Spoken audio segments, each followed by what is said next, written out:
সুপ্রভাত, good morning, Radhe Radhe. সবাই কেমন আছেন? আশা করছি খুব ভালো আছেন। তো এক কাপ চায়ের সঙ্গে আজকে আপনাদের সঙ্গে আমার दिनটা शुरू করলাম वीडियोर द्वारा। तो आप सब कैसे होंगे? तो चाय के साथ अगर एक बिस्किट ना हो और वो भी ब्रिटानिया बिस्कुट तो मेरा चाय एकदम जमता नहीं है।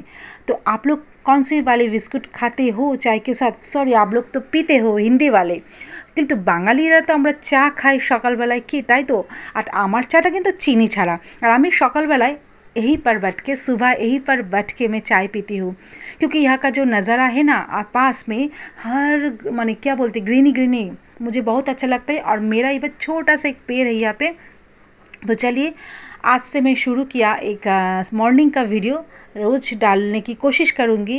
तो आप लोग गुस्सा मत हो, मैं रोज़ वीडियो अपलोड नहीं कर पाती हूँ। आप लोग जो रिक्वेस्ट करते हो वो भी मैं फुलफ़िल नहीं कर पाती हूँ, तो इसलिए आप लोगों को फिर से सॉरी। तो कोशिश करती हूँ, लेकिन आप लोग मेरे सापोर्ट करते रहना, मुझे सापोर्ट करते रहना। तो চলুন বন্ধুরা সবাই আজকের দিনটা খুব ভালো করে কাটান। অনেক শুভকামনা আপনাদের সঙ্গে। এবার ভিডিওটা শেষ করছি, দেখা হবে নেক্সট